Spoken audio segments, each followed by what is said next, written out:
Hello दोस्तों और आप लोगों के सामने फिर एक नया वीडियो लेकर आए हैं जो कि अपने आपके सिंगल फेज इंडक्शन मोटर से लगभग समाप्त होने वाला लास्ट टॉपिक है।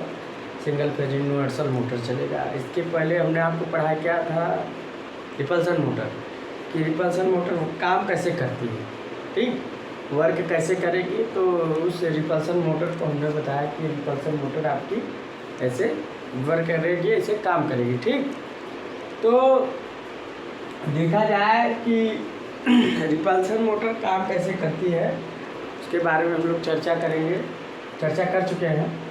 तो उसके बारे में उसका कैरेक्टरिस्टिक बनाया, रिपल्सन इंडक्शन मोटर बनाया। तो अगर मेरी वीडियो अच्छी लग रही हो तो लाइक और सब्सक्राइब करें और अपने दोस्तों के साथ शेयर कीजिए, क्योंकि यूनिवर्सल मोटर से सारे क्वेश्चन बहुत आते हैं। तो आज हम थोड़ा आपका अच्छे से पढ़ाएंगे और आप लोग अच्छे से पढ़िए, क्योंकि कंपटीशन में जितना आप गहराई से पढ़ेंगे उतना ही आपको जो गलती करने के चांस कम रहेंगे। सो गाइस, आज इसको देखते हुए लोग आगे चलते हैं यूनिवर्सल मोटर।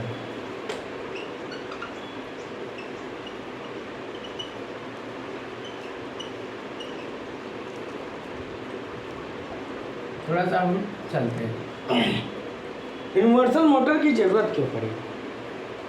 पहली बात आती है यूनिवर्सल मोटर की ज़रूरत क्यों पड़ी।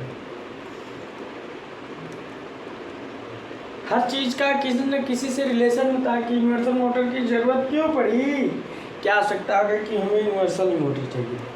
भाई जितने हम लोग मोटर ऑपरेट कर रहे थे, कोई एसी पर ऑपरेट हो रहा है, कोई डीसी पर ऑपरेट हो रहा है। मान लीजिए हमको कोई ऐसी मोटर हो जो हमको डीसी पर भी ऑपरेट हो जाए और एसी पर आप ये काम बन जाए। मतलब जहाँ डीसी सप्लाई की आवश्यकता है वहाँ डीसी पर काम कर जाए, जहाँ एसी की आवश्यकता है एसी पर काम कर जाए। मतलब हमें रिक्वायरमेंट इतनी इंडस्ट्री में जनरेशन में पड़ गई थी कि हमको एसी पर भी काम कर जाए, डीसी। अब हम डीसी पर यूज कर रहे हैं, फिर मान लीजिए एसी सप्लाई हमको वहीं अगर आसपास कहीं अवेलेबल होगी, अरे यार अब क्या करें, हम खरीद के लाएंगे। ऐसा नहीं, खरीद के लाओगे कास्ट बढ़ेगा। तो इन सब इंजीनियर ने सोचा कि भाई ऐसे मोटर का प्रयोग किया जाए जो डीसी पर भी काम कर सके और एसी पर भी काम कर सके, जिसका निर्माण यूनिवर्सल मोटर व जो एसी सीरीज मोटर कहलाती है। क्या कहलाती है? AC series motor. Universal motor क्या है? एसी सीरीज मोटर है। दोनों एक ही रहते हैं। यूनिवर्सल मोटर आपकी एसी सीरीज मोटर। देखिए आई कैसी यूनिवर्सल मोटर है, ऐसी सीरीज मोटर थोड़ा हम जानते हैं। इसमें हमको एसी भी सप्लाई पर काम करे और डीसी भी। मान लीजिए कोई मोटर, अब मान लीजिए तो AC series motor, universal motor. तो क्या हुआ, देखिए हम अगर डीसी सप्लाई देंगे, कांस्टेंट पोलरिटी का, कांस्टेंट मैग्नीट्यूड, ऐसी सप्लाई देंगे तो एक पॉजिटिव एक निगेटिव, मतलब पॉजिटिव करंट पर भी और निगेटिव करंट पर भी काम करे और सेम दोनों वर्क काम करे। तो ऐसी कौन सी मोटर हो सकती है जो कांस्टेंट डीसी पर भी हमारा काम करे और एसी सप्लाई पर भी काम करे। तो हम लोगों ने थोड़ा सोचा कि यार डीसी सीरीज मोटर का हम लोग थोड़ा उस पर देखते, हो सकता है काम कर जाए। तो हम लोग मान लीजिए डीसी सीरीज मोटर का अगर हम यूज कर रहे हैं, डीसी सीरीज मोटर, वैज्ञानिकों ने अंदाज लगाया कि हो सकता है कि कुछ मिलता जुलता अगर यूनिवर्सल से मोटर हो, क्योंकि डीसी सीरीज मोटर हमारा हाई स्टार्टिंग टायर काम कर। तो वैज्ञानिकों ने सोचा कि यार डीसी सीरीज मोटर का यूज कर लें। चलो देखते हैं। तो डीसी सीरीज मोटर में क्या होती है, ये आपकी मोटर है, ठीक, ये आपकी फील्ड वाइंडिंग है और ये आपकी फील्ड वाइंडिंग, ये आपकी आर्मेचर की वाइंडिंग है, क्योंकि ये field winding armature winding same होती है। यहाँ क्या होती है, इसमें IF करंट और इसमें, इसी सीरीज मोटर की बात हो रही है, तो मोटर में करंट अंदर आती है, आर्मेचर करंट। तो क्या है कि अब फील्ड करंट आर्मेचर करंट इसमें इक्वल होती है। Field current armature current equal होती है। तो field current armature current equal होती है। लोड नहीं लगाना है, यहाँ से इनपुट में और फील्ड करंट आर्मेचर करंट इसमें इक्वल होती है। तो इसका अगर उसके बाद इसका अगर हम टार्क इक्वेशन देखें तो टी प्रोपोर्शनल या टी इक्वल टू के इंटू फाइव इंटू आई। और डीसी सीरीज मोटर में क्या होता है, फाइव प्रोपोर्शनल आई। तो अगर हम टी प्रोपोर्शनल आई स्क्वायर, इसका भाई टार्क तो ज़्यादा होता है। चलो अब हम थोड़ा इसको हम डीसी सीरीज मोटर है, डीसी सीरीज मोटर, ये आपका डीसी सीरीज मोटर है। अब हम इसको थोड़ा सा हम एसी सप्लाई भी देते, मतलब एसी भी सप्लाई देंगे, डीसी भी देंगे, देखते हैं क्या होता है। देखो डीसी तो दिए हैं, ठीक, डीसी पर सही काम कर रहे हैं, कोई दिक्कत नहीं। अब ये डीसी सीरीज मोटर को अब हम थोड़ा सा पॉजिटिव करंट निगेटिव करंट देते हैं। चलो टी प्रोपोर्शनल आई स्क्वायर, पॉजिटिव देते आई स्क्वायर ही है, मतलब टार्क पॉजिटिव जनरेट हो रहा है, टार्क पॉजिटिव जनरेट। चलो निगेटिव देते हैं। अगर आपने निगेटिव दिया तो भी क्या है, आई है ना, आई स्क्वायर है, मतलब फिर यह टार्क पॉजिटिव दे रहे हैं। इसका मतलब है हमारी डीसी सीरीज मोटर यूज हो सकती है एसी सीरीज मोटर की तरह, मगर उसमें भी कुछ न कुछ क्या है कमियां थोड़ा हम देखते हैं। तो हमारा क्या है, हमने अगर इस मोटर को देखो डीसी दिया, ठीक, डीसी सीरीज मोटर, ठीक, तो भी पॉजिटिव टार्क दे रही है। क्या दे रही है, पॉजिटिव टार्क दे रही है।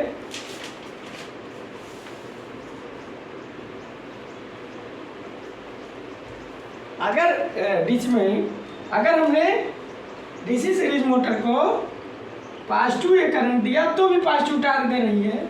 अगर हमने निगेटिव भी दिया,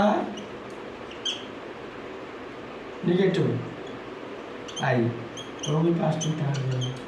मतलब यूनि डायरेक्शनल टार्क, मतलब एक ही दिशा में आपकी टार्क दे रही है। मान लीजिए मोटर इधर है, तो इधर ही है, तो यूनि डायरेक्शनल टार्क हमको प्रोड्यूस करे डीसी सीरीज मोटर। अब इसका मतलब ये हमको पता लग गया कि डीसी सीरीज मोटर हमको डीसी पर तो भाई जो पोलरिटी टार्क दे रहे थे वो दे रही थी, मगर एसी पर भी कांस्टेंट पोलरिटी का टार्क दे रही है। तो वैज्ञानिकों ने सोचा यार एग्जिट तो हो रहा है, मतलब अब हम इसका यूज कर सकते हैं। तो इसमें क्या होता है, डीसी सीरीज में फील्ड वाइंडिंग और आर्मेचर वाइंडिंग सेम में होती है। हमने क्या किया, फिर हमने एसी सप्लाई दिया, डीसी पर तो काम ही करंट, एसी दिया, पॉजिटिव करंट निगेटिव करंट दिया, तो यूनि डायरेक्शन मतलब टार्क पॉजिटिव दे रही है, मतलब टार्क पॉजिटिव दे रही है, तो मतलब ये पल्सेटिंग टार्क होता है, तो टार्क पॉजिटिव दे रही है। तो इसका मतलब है इसका हम यूज कर सकते हैं डीसी सीरीज मोटर को एसी सीरीज मोटर की तरह यूज कर, मगर यूज कर रहे हैं। देखो तो थोड़ा उठा लीजिए तो आप चलते हैं।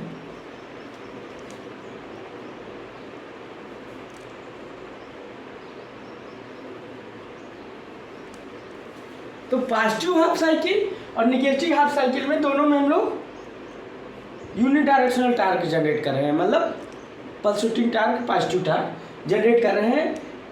अगर एसी सप्लाई दे रहे हैं, एसी सप्लाई देकर हम देखो पल्सेटिंग टार्क जनरेट कर, मगर उसमें भी क्या है कुछ कमियां हैं, उस कमियों को हम लोग देखते हैं क्या क्या दिक्कत आ सकती है अगर हम यूज करते हैं तो।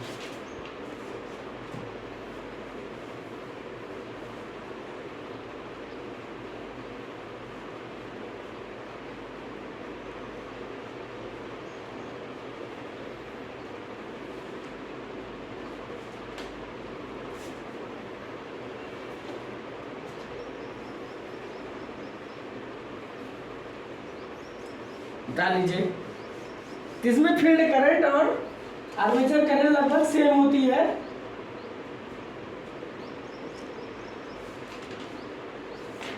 दोनों सीरीज में होती है, सीरीज आर्मेचर करंट और फील्ड करंट, आर्मेचर वाइंडिंग और फील्ड वाइंडिंग आपस में सीरीज में होती है।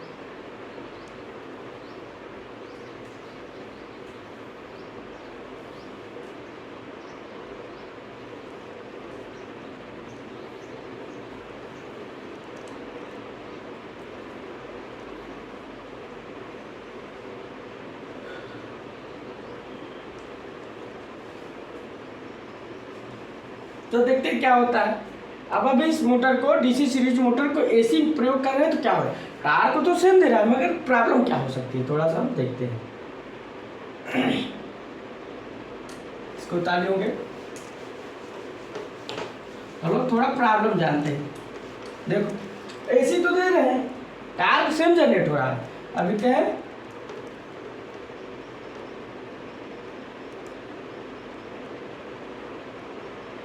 देखो चलो ठीक है, ऐसे समझ लेना तुम लोग, आप लोग क्या लिखो समझ लेना। मान लो डीसी सीरीज मोटर को, ये डीसी सीरीज मोटर है,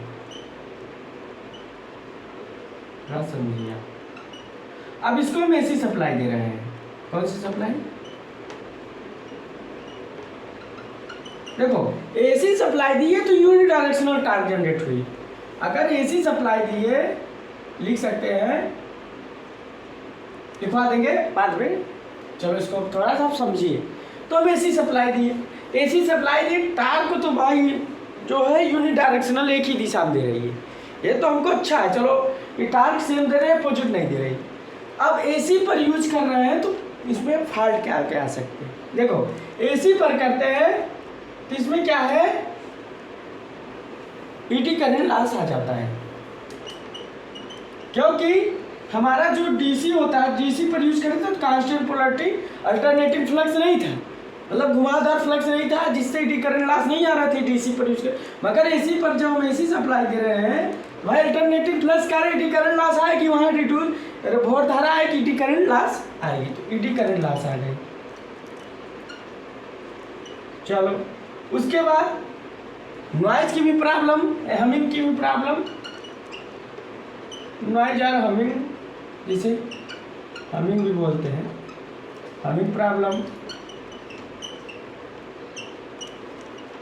अब तीसरा केस में आ गया, तो देखो एसी सप्लाई में क्या इसकी फ्रीक्वेंसी, तो भाई देखो फ्रीक्वेंसी हम लोग जीरो मान लेते हैं, फ्रीक्वेंसी जीरो है, जब कोई फ्रीक्वेंसी नहीं होती डीसी में, एसी फ्रीक्वेंसी होती।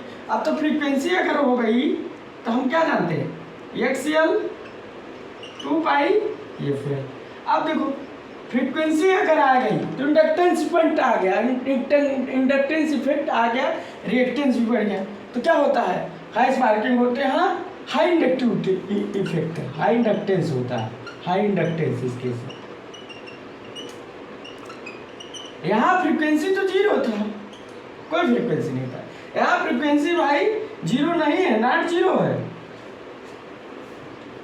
डीसी केस में फ्रीक्वेंसी जीरो, एसी केस में फ्रीक्वेंसी जीरो नहीं। आप लोग थोड़ा गहराई समझिए, डीसी केस में फ्रीक्वेंसी जीरो है, एसी केस में फ्रीक्वेंसी जीरो नहीं। अगर फ्रीक्वेंसी अगर हम लोग राइज कर दें, हाई इंडक्टिव इफेक्ट कर दें, तो क्या रहा है, हमारा रिएक्टेंस बढ़ जा रहा है, हाई इंडक्टेंस बढ़ जा रहा है, फ्रीक्वेंसी जीरो नहीं, हाई इंडक्टेंस बढ़ जा रहा है। हाई इंडक्टेंस के कारण क्या क्या होता है, देखो इंडक्टेंस से क्या है, कॉइल है, थोड़ा समझाते हैं आपको। जब हम अगर हम इसे डीसी देंगे तो शॉर्ट सर्किट की तरह वर्क करेगा।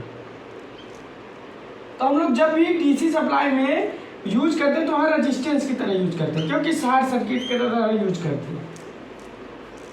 और एसी में आपकी इंडक्टिव कॉइल होती है, शॉर्ट सर्किट नहीं होती। तो इंडक्टर अगर डीसी पे शॉर्ट सर्किट की तरह यूज करता है और एसी में शॉर्ट सर्किट की तरह नहीं यूज करता है, ठीक, शॉर्ट सर्किट की तरह बिहेव नहीं करता। तो क्या हुआ, यहाँ फ्रीक्वेंसी नहीं सुनने, हाई इंडक्टेंस इफेक्ट है, हाई इंडक्टेंस इफेक्ट क्या होगा, नॉइज होगा, हमिंग होगा, और क्या है, कम्यूटेटर लॉस होंगे,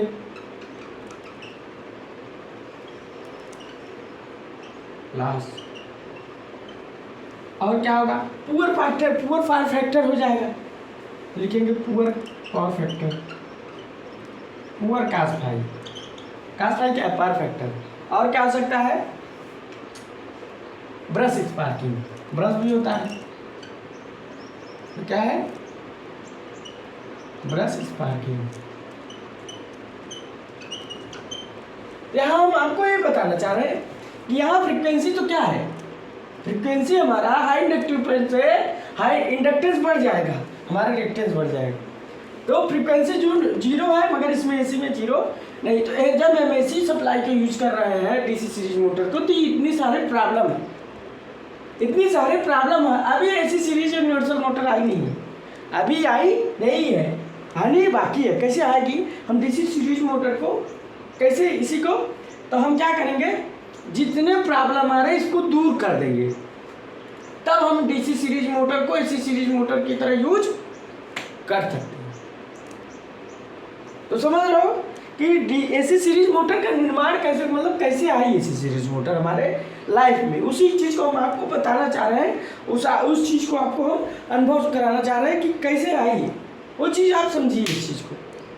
ठीक, तो आई कैसे, तो थोड़ा आपको बताना चाह रहे हैं। तो इतने सारे प्रॉब्लम है, इसको बता लीजिए।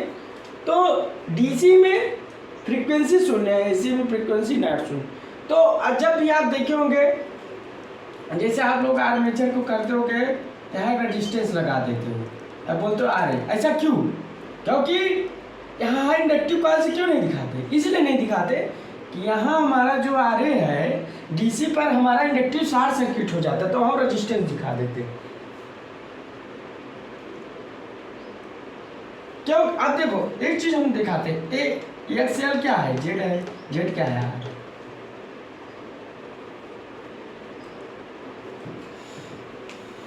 जेड इक्वल टू आर है। अगर सीरीज यूनिट होता है L X equal to X C, तब क्या होता है, जेड का फार्मूला क्या होता है, R square XL minus X C. तो अगर कर दिए तो जेड इक्वल टू आर हो गया, तो जेड आर के बराबर हो जाता है सीरीज यूनिट। हम सीरीज मोटर की बात कर रहे हैं, सीरीज यूनिट में जेड इक्वल टू आर हो जाता है, मतलब तीनों बराबर हो जाते हैं। इसलिए हम जेड को जो एक्सएल हम दिखा रहे थे वो आर के इक्विवेलेंट में दिखा देते हैं। तो हम क्यों दिखा रहे हैं, इसलिए दिखा रहे हैं क्योंकि हम जब सीरीज यूनिट पढ़े थे आर स्क्वायर प्लस एक्सएल, जब इसका इक्विवेलेंट पढ़े थे सीरीज सर्किट का, तो यहाँ लिखा था Z square R square plus XL minus X C. अगर XL equal to X C कर देते हैं तो क्या होता है, हमारा जेड इक्वल टू आर हो जाता है। तो यहाँ हम जेड को आर के पक्ष में दिखा, मतलब एक्सएल को, जो एक्सएल हम यहाँ दिखा रहे थे या एक्सएल को, वो हमें आर के रूप में दिखा देते हैं। और क्यों दिखा रहे हैं, ड्यू टू डीसी इफेक्ट। लिख सकते हो यहाँ एक सिनोनिम लिख सकते हो, एसी में है, एडीसी केस में है, एडीसी केस में है। ये तो अच्छा मैटर बन गया, इसको हम दिखाते हैं, थोड़ा सा बता लीजिए। एसी केस में ऐसा नहीं होता, सिर्फ डीसी केस में ऐसा होता है, क्योंकि इंडक्टर डीसी में शॉर्ट सर्किट हो जाती है, शॉर्ट सर्किट हो जाएगी, शॉर्ट सर्किट हो जाएगी तो उसको रजिस्टेंस तरह दिखा दो। समझ गए होंगे, उसको बताइए।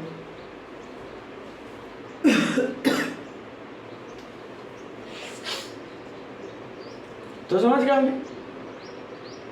यहाँ हमने आर की दिखा है, क्यों एक्सएल क्यों दिखा है, आप लोग समझ रहे हो, एसी केस में डीसी केस में। तो अब हम क्या करें, इन सबको दूर करें। आप लोग बता लिए होंगे, सारा चीज बता लिए होंगे।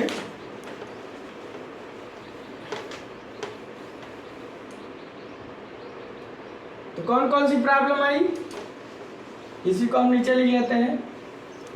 पहली प्रॉब्लम आई थी जब एसी सप्लाई दिए थे, क्या दिए थे, इधर कर देते हैं इसको नीचे से थोड़ा।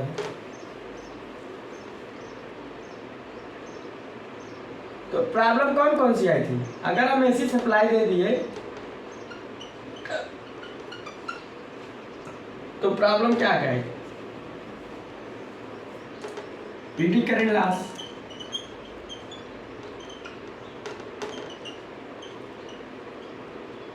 ये तो प्रॉब्लम है, प्रॉब्लम। अब इसको सॉल्व कैसे करें, यहाँ लिखेंगे सॉल्व। इसको सॉल्व कैसे करेंगे भाई, हमको डीसी सीरीज मोटर को एसी सीरीज मोटर के अंदर यूज करना है। तो हम अगर ईडी करंट लॉस होती है तो हम लोग क्या करते हैं, लर्नेटेड कर दे स्टेटर रोटर को, लिख सकते हैं लर्नेटेड बोथ स्टेटर एंड रोटर।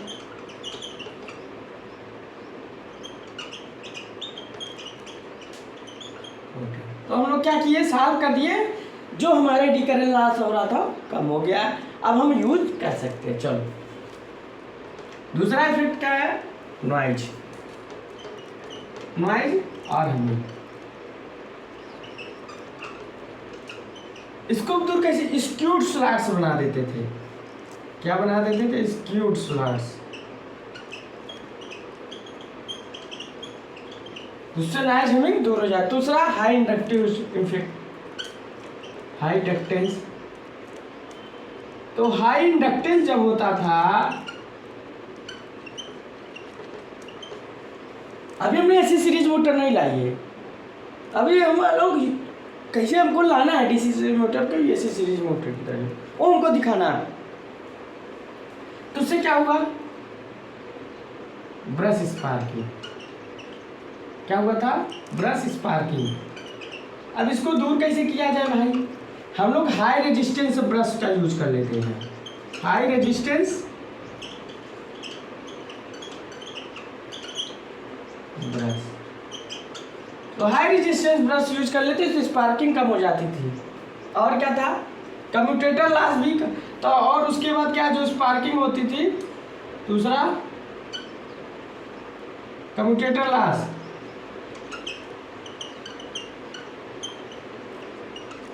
तो high resistance sensor brush use कर ले रहे हैं तो जो कम्यूटेटर में भी लॉस हो रहा था वो नहीं होगा आपका, वो नहीं होगा। स्पार्किंग ने पुअर पावर फैक्टर भी हो रहा था, उससे नहीं होगा।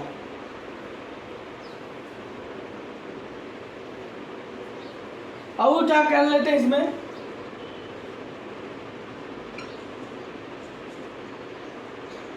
इंटरपोल, जो हाई इंडक्टिव इफेक्ट के कारण सारे प्रॉब्लम हो रहे थे, तो उससे हम क्या क्या, इंटरपोल और प्लस कंपनसेटिंग वाइंडिंग।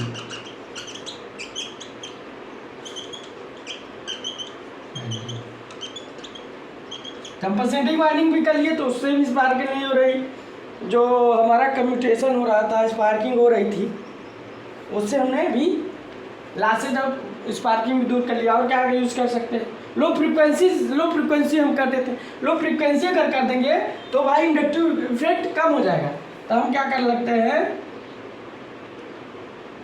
और क्या होता था, पुअर पावर फैक्टर। और एक यूज और कर सकते हैं,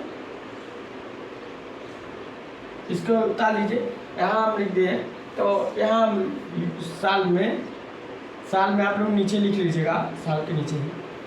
और दूसरा अगर क्या होता है, लो फ्रीक्वेंसी।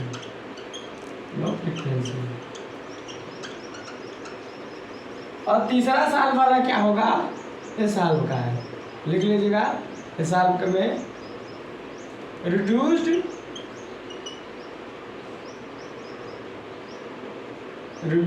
टर्न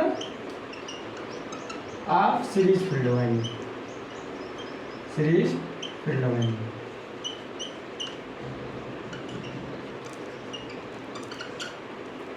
तो क्या होगा, साल में हमने 4 चीज लिखा हाई इंडक्टिव फील्ड में।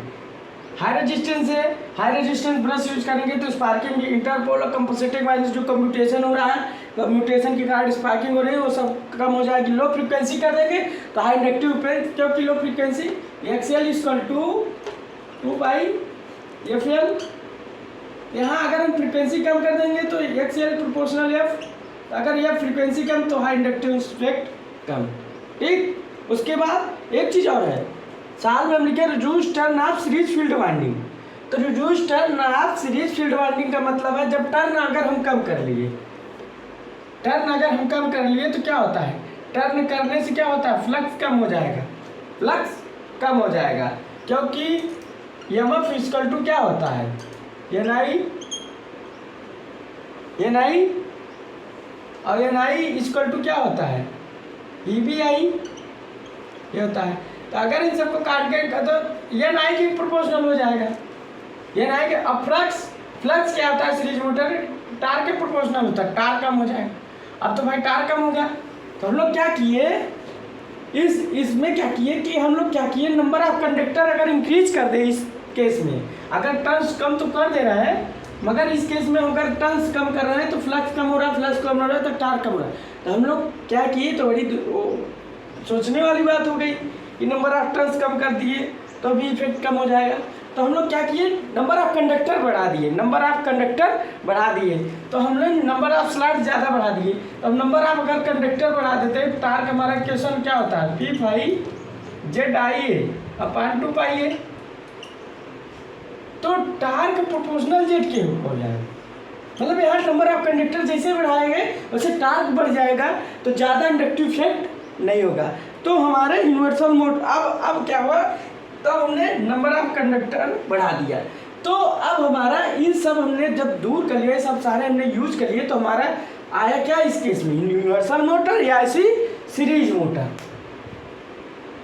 अब ऐसी सीरीज मोटर आई, ऐसे नहीं आई, डीसी सीरीज मोटर से ऐसी सीरीज मोटर आ गई। मतलब अब हम डीसी सीरीज मोटर को एसी सीरीज मोटर की तरह यूज कर सकते हैं। दैन यूनिवर्सल मोटर ही होती है एसी सीरीज मोटर। तो समझ गए होगे कि यूनिवर्सल मोटर या ऐसी सीरीज मोटर हमारे जीवन में आई कैसे, क्या जरूरी था, क्यों आई, क्या आई। तो हमने सारा हर चीज़ आपके सामने खोल के पत्रा रख दिया, क्यों आई, किस लिए आई, क्या जरूरत थी। तो अब हम ये जो डीसी सीरीज मोटर है अब एसी सीरीज मोटर की तरह यूज करेंगे, और AC series motor than universal motor, मतलब अब यूनिवर्सल मोटर आ गई, अभी तक आई नहीं थी, आ गई। उतार लीजिए।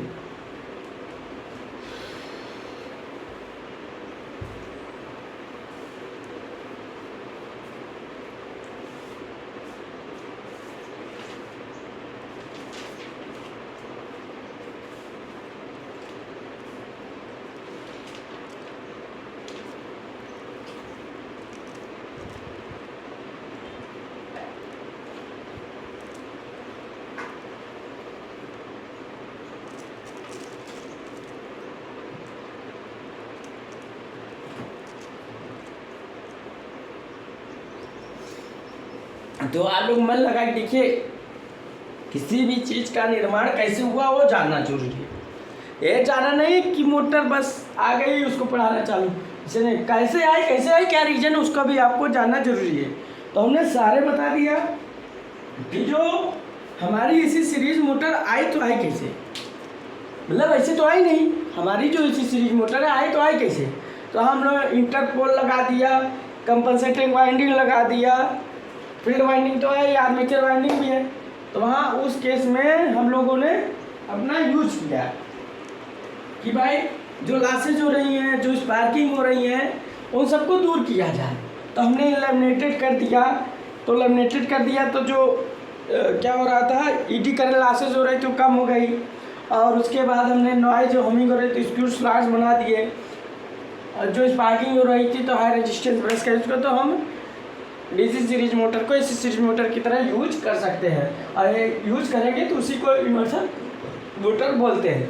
तो सारा हमने बताया कैसे कैसे क्या हो रहा है। ठीक, एक चीज़ आ रहा है, यूनिवर्सल मोटर में नंबर ऑफ कंडक्टर ज़्यादा होते हैं than AC DC series motor की। क्यों होते हैं हमने बताया, क्योंकि और टार्क का कुछ इफेक्ट हो रहा है, टार्क कम हो रहा है, मतलब टार्क कम नहीं करना, टार्क बढ़ाना है। तो नंबर ऑफ कंडक्टर हम लोग बढ़ा देते हैं एसी सीरीज मोटर या यूनिवर्सल मोटर में। तो समझिए, अब हम थोड़ा सा इसका इक्विवेलेंट सर्किट जानेंगे। अब एसी सीरीज मोटर आ गई या यूनिवर्सल मोटर। अब हम यूनिवर्सल मोटर पढ़ेंगे। इसका कैरेक्टरिस्टिक लगभग AC series DC series motor की तरह होता है, टार्क का भी वही जैसा होता है।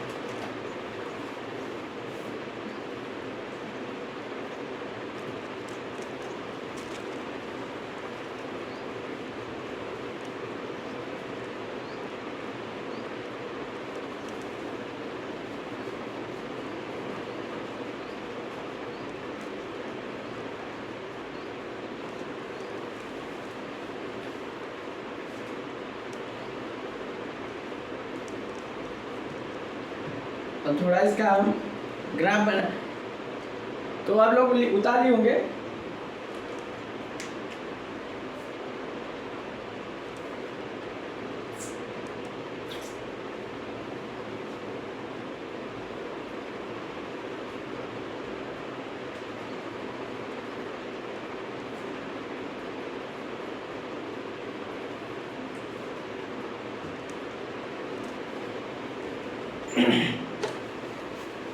अब आ गई हमारी एसी सीरीज मोटर। हमने एसी सीरीज मोटर हमारी आई कैसे, ये हमको बताना था। ये आई तो आई कैसे, कैसे आना है, क्या आना है, अब थोड़ा इसके बारे में देखते हैं। तो बात करेंगे एसी सीरीज मोटर। खत्म हो गया।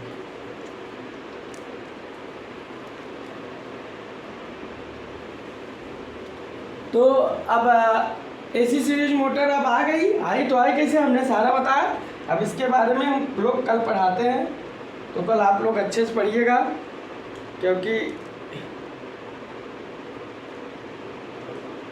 देखो जब आप किसी चीज़ को रेगुलर क्लास लोगे ना, तो आपको सीक्वेंस बाय सीक्वेंस पता लग जाएगा क्लास कैसे चल रही क्लासेस। तो आप लोग अच्छे से पढ़िएगा, मस्त रहिएगा, मन लगा के पढ़िएगा। अब कल से universal motor, DC series motor बताएंगे, उसका ग्राफ कैरेक्टरिस्टिक बताएंगे, तो क्या यूज हो रहा है उसके बारे में लिखाएंगे। ये हमारा ये टॉपिक जो चला है वो बताना था कि हमारे एसी सीरीज मोटर आई कैसे, लाइफ में एसी सीरीज मोटर आई, यूनिवर्सल मोटर की ज़रूरत क्यों पड़ी, क्यों ज़रूरत पड़ी थी भाई। हम एसी मोटर, भाई ऐसी कोई मोटर बनी ही नहीं थी कि जो एसी पर भी करे डीसी पर भी करे। मान लो हम लोग क्या किए, कोई मोटर डीसी पर यूज़ कर रहे हैं, तो जैसे डीसी पर यूज़ कर रहे हैं, तो कभी मान लो जाएगा एसी सप्लाई वहाँ है, अगर मान लो हमारे पास अवेलेबल है, तो हम क्या मोटर खरीद के लाएंगे, मोटर खरीदेंगे नहीं, उसी मोटर को हम लोग डेवलप करेंगे। तो इंजीनियर ने सोचा कि भाई डेवलप किया जाए, कि लाएंगे तो भाई कास्ट पड़ेगा, तो उसी मोटर को हम ऐसा वर्क करें एसी की तरह यूज करें और डीसी की तरह यूज कर सकें। तो हमारा जो क्लास चला बस यही मेन पर्पस था कि आया कैसे। तो अगला क्लास इसी के बारे में चलेगा। आप लोग दिल थाम के बैठिएगा और अच्छे से पढ़िएगा। So thanks.